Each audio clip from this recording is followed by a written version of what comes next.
चलिए स्टार्ट करते हैं वापस पेज नंबर 32 से सेकंड पैराग्राफ। प्राणनाथ ने समझा कि भगत सिंह अपने स्वभाव के अनुसार मजाक कर रहे हैं। भगत सिंह बोले, यार मर्सी अपील लिखना भी कोई बड़ा काम है? आखिर दया की भीख ही तो मांगनी है। कानूनी लॉ के अंदर कानूनी तौर से मर्सी अपील का मतलब होता है किससे प्रार्थना करना, लेकिन भगत सिंह के मस्तिष्क में जो थी कि दया की भीख ही तो मांगनी है कि भाई हमें माफ कर दो, हम लोगों ने जो भी किया उसके लिए क्षमा चाहते हैं। प्राणनाथ के पैरों तले की जमीन खिसक गई। पैरों तले जमीन खिसकना यानी कि डर जाना। उसने पूछ लिया, क्या लिखा इस अपील में तुमने? है कोई कॉपी तुम्हारे पास? भगत सिंह ने पास की पड़ी किताब उठा ली। उसके जिल्द के साथ वाले सफेद कागज पर पेंसिल से अंग्रेजी में कुछ लिखा था। पर पृष्ठ खोलकर प्राणनाथ के हाथ में देते हुए भगत सिंह ने कहा, यह है हमारी मर्सी अपील की कॉपी। प्राणनाथ मन ही मन पढ़ने लगे। इस मर्सी अपील का आशय इस प्रकार, यानी कुछ शायद बहुत लंबा चौड़ा लिखा गया होगा, तो उसका जो मुख्य उद्देश्य जो है, मुख्य बिंदु है, वो इसके अंदर ऐड किए हैं। हम लोग इतिहास के विद्यार्थी हैं, ये जानते हैं कि राष्ट्रों की शक्ति का चक्र सदा बदलता रहता है। भारत आज पराधीन है। पराधीन, पर प्लस अधीन, यानी किसी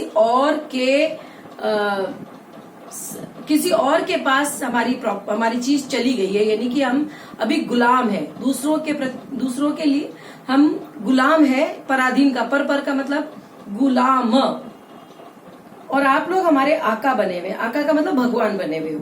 पर हम ये भी जानते हैं कि अब बहुत वक्त तक हम आपके मालिक नहीं बने आप हमारे मालिक नहीं बने रह सकती। भारत की आजादी की जो तड़प विद्यमान यानी स्थापित है, जो विद्यमान है, उसके हम 3 प्रतिनिधि हैं और हम स्वीकार करते हैं कि हम आपकी सरकार के शत्रु हैं। इस शत्रुता पर हमें गर्व है। हम लोग आपके विरुद्ध युद्ध करते हुए गिरफ्तार हुए। हमें मालूम है कि चंद दिनों में आप हमें फांसी पर चढ़ाने वाले हैं। वो फांसी जो हमारी इन कोठरियों से कुछ ही गजों के अंतर पर है। इस पत्र द्वारा हम तीनों आपसे अपील करते हैं कि हम तीनों को आप फांसी पर न चढ़ाकर हमें अंग्रेजों द्वारा बंदूक से शूट करवा दिया जाए। आप जानते हैं कि युद्ध में पकड़े हुए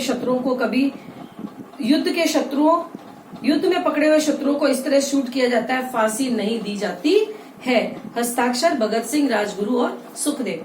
तो इस मर्सी अपील का आशय कुछ इस प्रकार से है कि वे उससे माफी नहीं मांगते हैं और वे कहते हैं कि हमने बाकायदा आप लोगों से युद्ध किया है। क्योंकि एक मीटिंग हो रही थी, वहां पर इन तीनों ने अचानक जाकर बम फोड़े थे, जो सिर्फ की साउंड वाले बम थे। किसी को कोई नुकसान नहीं पहुंचा था। तो उन्होंने ये इसलिए किया था ताकि अंग्रेजों के मन में भारतीयों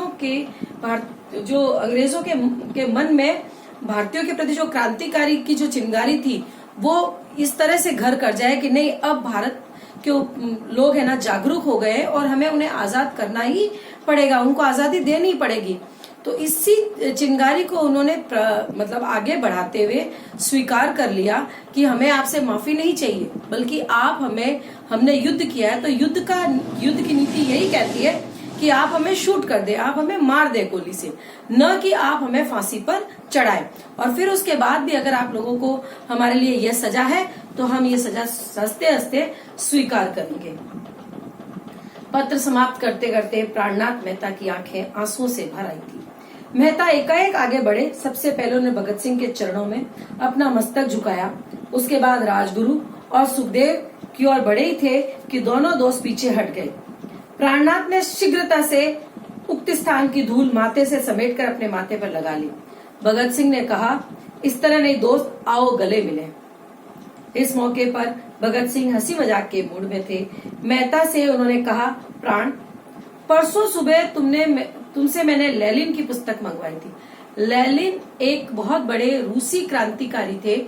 उन्हीं की पुस्तक पढ़कर भगत सिंह ने अपना अंतिम समय जेल के अंदर बिताया था।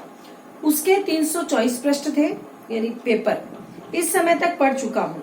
बहुत अच्छी पुस्तक है। करीब 100 सफ़े यानी 100 पेज और बाकी थे। उम्मीद है कल सुबह फांसी पर झूलने से पहले इन 100 सफ़ों को मैं पढ़ जाऊंगा। वे अपनी सनक में कहते गए, अभी तेरे घंटे बाकी, बाकी है। आधा घंटा तुमसे गपशप चलेगी, उसके बाद ठाठ से जिंदगी का आखिरी खाना खाया जाएगा। और अभी तो वह रात शुरू भी नहीं हुई है। पुस्तक के 324 पृष्ठों तक भगत सिंह के हाथ से लेकर पेंसिल के कितने निशान लगे हुए थे। समय भागा जा रहा था। इतने में 5:30 बज गए, यानी शाम के। जेल के अधिकारी आज बहुत सतर्क दिखाई दे रहे थे। ठीक 5:30 बजे अपने दोस्तों से आखिरी बार गले मिलकर प्राणनाथ भारी हृदय से जेल के दफ्तर तक आए। उन्होंने पाया कि सिटी मजिस्ट्रेट भी वहां मौजूद था। उनका माथा जरा ठनका। उन्होंने पूछताछ भी की कि सब इस वक्त क्यों आए हैं, पर किसी ने उनकी बात का कोई उत्तर नहीं दिया। न देखकर जेल से गंभीरता से इतना ही कहा, इस वक्त आप जेल में नहीं रह सकते। शीघ्रता से प्राणनाथ को फाटक के बाहर कर दिया। जेल के फाटक के बाहर काफी पुलिस विद्यमान थी, मतलब उपस्थित थी। आगे पढ़ते हैं। थोड़ा आप पहले एक बार थोड़ा इसको और रीड आउट कर लीजिए।